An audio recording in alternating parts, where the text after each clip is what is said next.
Yo soy el buen pastor, que da la vida por sus ovejas.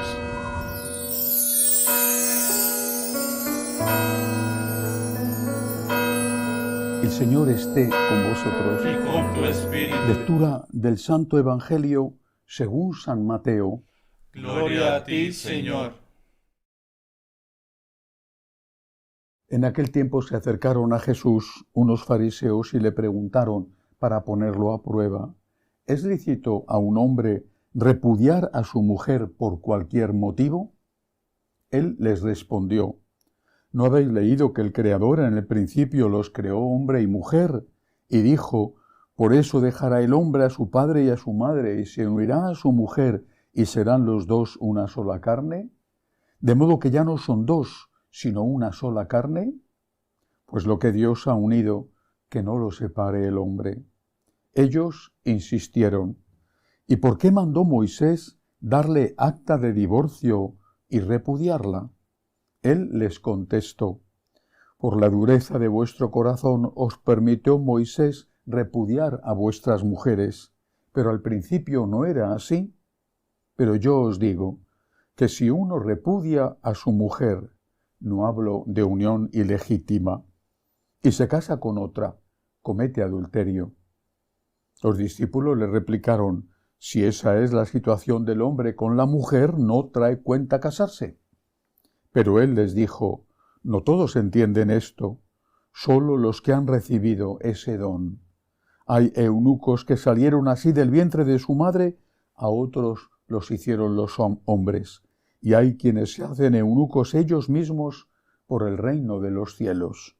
El que pueda entender, entienda. Palabra del Señor. Gloria a ti, Señor Jesús. Hoy la Iglesia celebra la memoria litúrgica de San Maximiliano Kolbe, el padre Kolbe, un franciscano polaco que estaba haciendo una obra extraordinaria de evangelización, un enamorado de la Santísima Virgen. Había fundado la llamada Ciudadela de la Inmaculada, una revista muy difundida. Había hecho una gran labor apostólica en Japón, pero se encontraba en Polonia en el momento de la invasión de los nazis y de los comunistas, y fue llevado al campo de concentración de Auschwitz. Estando en el campo de concentración había habido una deserción, y entonces los alemanes, como castigo, decidieron diezmar a la población reclusa. Los pusieron en fila, 1 de cada 10 era sacado de la fila para ser fusilado. Al lado de donde estaba el padre Kolbe, fue seleccionado porque le tocó así un hombre que empezó a pedir clemencia, diciendo que tenía mujer, niños pequeños, que no le mataran. Entonces el padre Kolbe se ofreció voluntario. Dejadle a él, matadme a mí. Podía haber pensado, yo valgo más que este hombre. ¿Por qué? Porque yo tengo muchas cosas que hacer. Él tiene que cuidar a sus niños. Bueno, pero yo tengo que hacer una obra evangelizadora extraordinaria que va a quedar truncada si a mí me matan. El padre Kolbe hizo lo que tiene que hacer un verdadero hombre católico. Aquí estoy yo. No sé si mi obra es más importante que la educación de los niños de este hombre, pero este hombre ahora es para mí Cristo que pide clemencia, y yo me ofrezco por él como hizo Cristo ofreciéndose por mí. La gran obra del padre Kolbe no fue la enorme difusión del amor a la Santísima Virgen Inmaculada, y esa fue una gran obra. No fue el apostolado en Japón, y esa fue una gran obra. La gran obra del padre Kolbe fue ofrecerse para que un hombre pudiera vivir, porque tenía que cuidar de sus niños. Ofrecerse para que a él le mataran.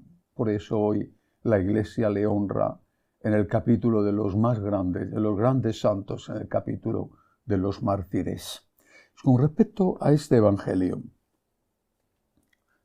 es claro, no al divorcio.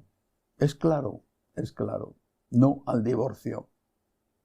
No digo que sea fácil. Tampoco fue fácil para el padre Kolbe ofrecerse como mártir. no es fácil, pero el Señor lo dice con toda claridad. No al divorcio.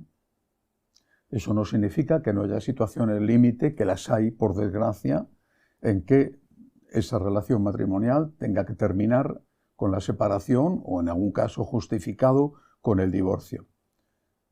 Pero no se puede un nuevo matrimonio sin haber conseguido la nulidad matrimonial. Y si se hace, el Señor es muy claro. El que se divorcia de su mujer y se casa con otra, comete adulterio contra la primera, y lo mismo si es la mujer la que se divorcia de su marido y se casa con otro. El Señor es muy claro.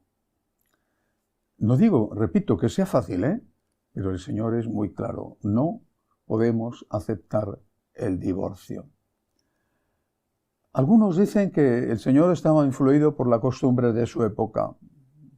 Yo no sé si cuando dicen esto es porque sus neuronas estaban de vacaciones. Es posible. Porque, aparte de que eso no es verdad, nunca fue verdad, pero es que además los propios fariseos dicen, Moisés nos ha permitido esto. O sea, que costumbre de su época, ninguna. La costumbre de su época era el divorcio. Y no solo el divorcio, era el repudio. La diferencia era que para el repudio, lo dicen los fariseos, ¿es lícito a un hombre repudiar a su mujer por cualquier motivo? Pero es que en la ley judía estaba esto también especificado. Si a una mujer se la quemaba la comida mientras cocinaba, porque se distraía por lo que fuera, llegaba el marido y se encontraba con que la comida no estaba buena, que estaba quemada, eso era motivo legal de repudiar a su mujer. La mujer no valía nada.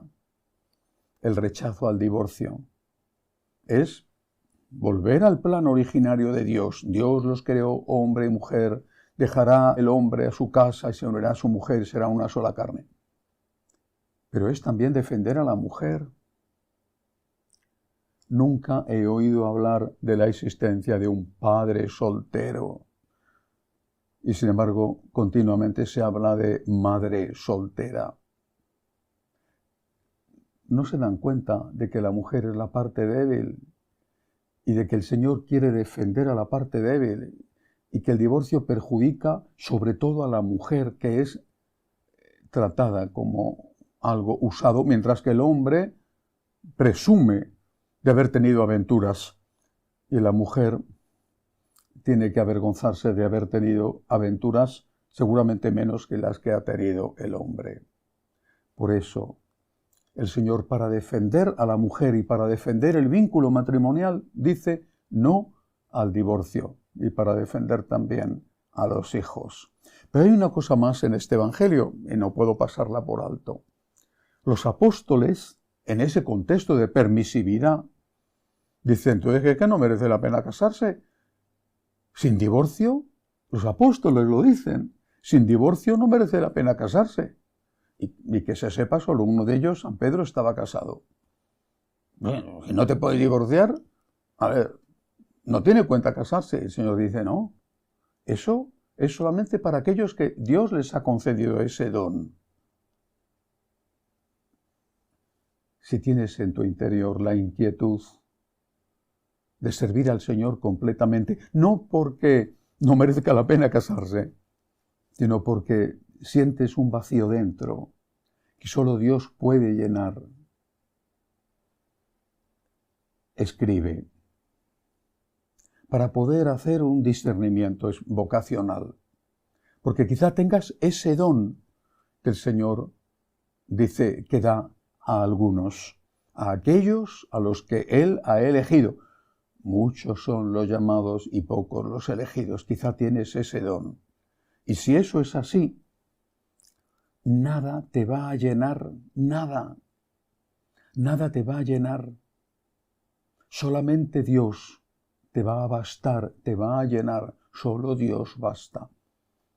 Por tu bien, haz discernimiento vocacional. Eso te ayudará a saber si Dios te llama para ser su apóstol o si Dios quiere que sigas ese otro camino de santidad que es la vida matrimonial. Que así sea.